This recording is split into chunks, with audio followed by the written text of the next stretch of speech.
राम मंदिर अयोध्या में बनकर तैयार हो चुका है और उसकी प्राण प्रतिष्ठा भी संपन्न हो चुकी है और अचानक से अयोध्या में राम जी के गर्भगृह में प्राण प्रतिष्ठा के दौरान प्रकट हो गए दिव्य शेषनाग, जिसे लोग साक्षात लक्ष्मण जी बता रहे हैं। प्राण प्रतिष्ठा के दौरान इतना बड़ा चमत्कार देखकर बड़े बड़े पंडित, विशेषज्ञों के साथ साथ देश के प्रधानमंत्री जी के भी होश उड़ गए। लेकिन इस चमत्कार को काफी शुभ संकेत माना जा रहा है। इसके पीछे की सच्चाई जानकर आपके भी होश उड़ जाएंगे। अगर आप एक सच्चे सनातनी हैं, तो इस वीडियो को लाइक करें और आप भी राम मंदिर बनने से बेहद खुश हैं, तो कमेंट बॉक्स में जय श्री राम जरूर लिखें और पूरी सच्चाई जानने के लिए वीडियो को अंत तक देखते रहिए। अयोध्या इतिहास रचने के बहुत करीब है। आखिरकार वो घड़ी आ ही गई जिस दिन का सभी सनातनी लोगों को बरसों से इंतजार था। अयोध्या में बन रहे भव्य राम मंदिर में अब प्रभु ने विराजमान होकर अपने भक्तों को दर्शन दे ही दिए। प्राण प्रतिष्ठा से पूर्व ही अस्थायी गर्भगृह में रामलला के दर्शन बंद कर दिए गए। अब 20 जनवरी से दोबारा दर्शन आरंभ होंगे, जब राम को नवनिर्मित राम मंदिर के गर्भगृह में स्थानांतरित किया जाएगा। इस आंदोलन की आंच में पूरा देश झुलसा था।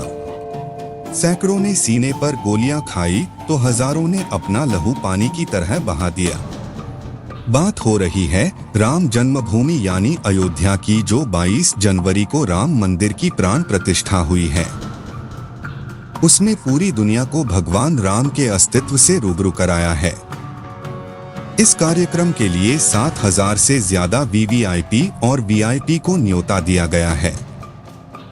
लेकिन जब 22 जनवरी को विशेष ज्योतिषाचार्य की उपस्थिति में प्रधानमंत्री नरेंद्र मोदी द्वारा प्राण प्रतिष्ठा का कार्यक्रम किया जा रहा था, उसी दौरान जो बड़ा चमत्कार हुआ, सच्चाई सुनकर आपके भी रोंगटे खड़े हो जाएंगे।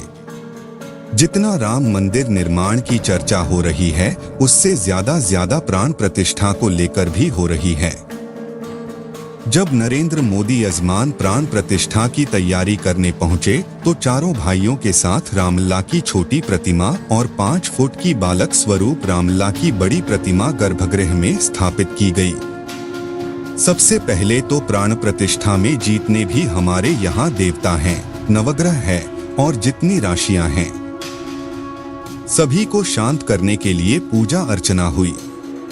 ये सब करने के बाद में मूर्ति का शुद्धिकरण किया और मंत्र जाप शुरू किया गया। यह मंत्र काफी वैदिक होते हैं। इन मंत्रों में ऐसी शक्ति होती है कि ये किसी भी मूर्ति के अंदर प्राण डाल सकते हैं। लेकिन जब प्राण प्रतिष्ठा का कार्यक्रम चल रहा था, इस दौरान वहां पर एक ऐसा चमत्कार हुआ जिसे देखकर सभी पंडितों के और वहां खड़े सभी लोगों के होश उड़ गए। गर्भगृह में प्रभु श्री राम की मूर्ति में चरणों के पीछे से अचानक सांप का एक छोटा बच्चा बाहर निकल आया, जिसे देखने के बाद सभी लोगों का यही मानना था स्वयं शेषनाग ने प्राण प्रतिष्ठा के इस कार्यक्रम में आहुति दी है। सभी लोगों ने उन्हें प्रणाम किया और सुरक्षित तरीके से बाहर मंदिर परिसर के बाहर छोड़ दिया गया। लेकिन सबके मन में यही सवाल था, गर्भगृह बहुत सुरक्षित है, चारों तरफ से अंदर किसी जीव जंतु के आने की कोई संभावना नहीं है, तो सांप का बच्चा मूर्ति के पैरों में आखिर कहां से आया था? क्या वो वहां पर चमत्कारी रूप से प्रकट हुआ था? इसके बाद इस चमत्कार को शुभ संकेत मानकर स्वयं लक्ष्मण जी की वहां पर उपस्थित मानकर पुण्य प्राण प्रतिष्ठा का कार्यक्रम शुरू किया गया। अब सबको इंतजार था उन 84 सेकंड का, जिसके दौरान प्रभु श्री राम की आंखों से पट्टी हटने वाली थी और मूर्ति में प्राण प्रतिष्ठा होने वाली थी। इन 84 सेकंड को विशेष मुहूर्त के तौर पर देखा जाता है, जिसे अभिजीत मुहूर्त कहते हैं, जो कि 11 बजे से लेकर 12 के बीच कुछ सेकंड होते हैं और जैसे ही 11 से 12 बजे के बीच अभिजीत मुहूर्त का निर्माण हुआ। उन खास 84 सेकंड के दौरान विशेष ज्योतिषाचार्य द्वारा प्रभु श्री राम की आंखों की पट्टी खोल दी गई।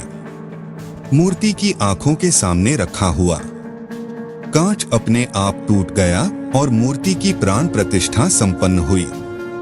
मतलब कहा जाए कि प्राण प्रतिष्ठा अर्थात पत्थर की मूर्ति को जीवंत करना है।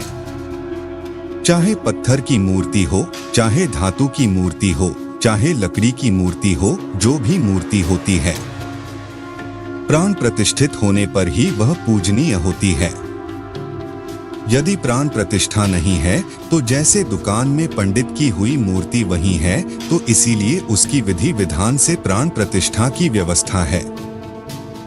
जो शक्तियां परमात्मा में होती है, उन मंत्रों के द्वारा उन सारी शक्तियों को उस प्रतिमा में स्थापित किया जाता है, जिससे लोग दर्शन करने के बाद और लाभ उठाते हैं और जिन भावनाओं के साथ उनका दर्शन करते हैं, उनका कल्याण होता है।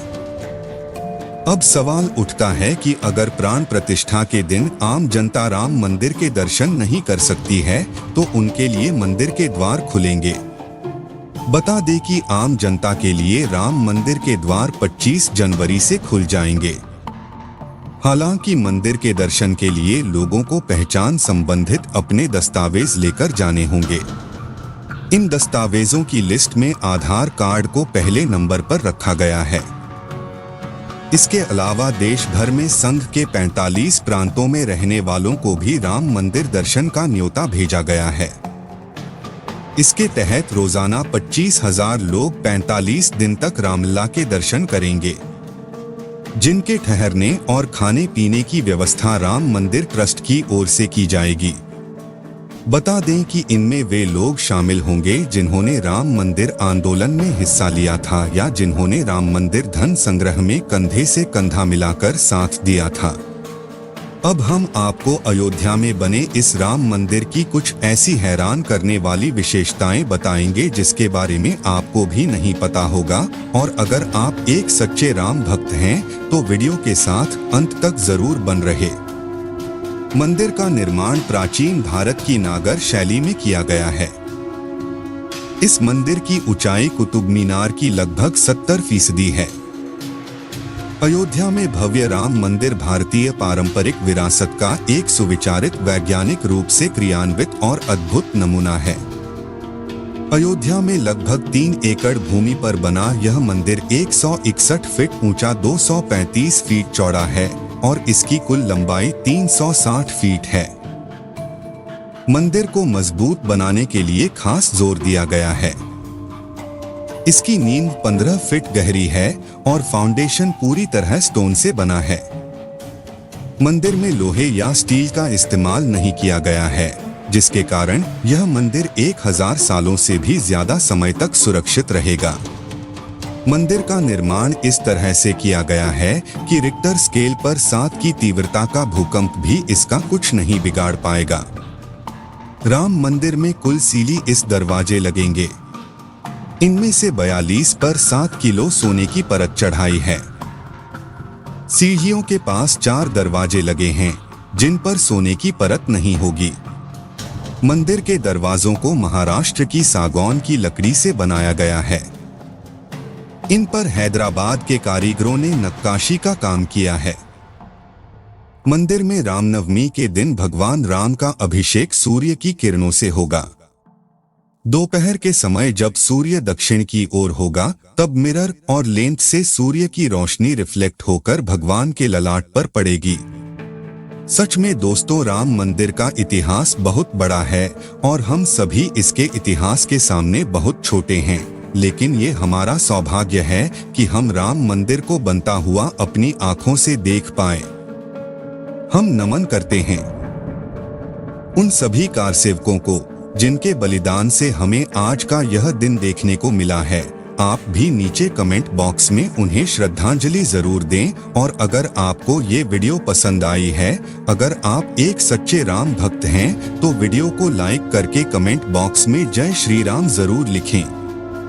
रोजाना ऐसी ही सत्य चमत्कारी घटनाएं देखने के लिए हमारे चैनल हिस्टोरिक सनातन को सब्सक्राइब करके बेल आइकन प्रेस कर ले।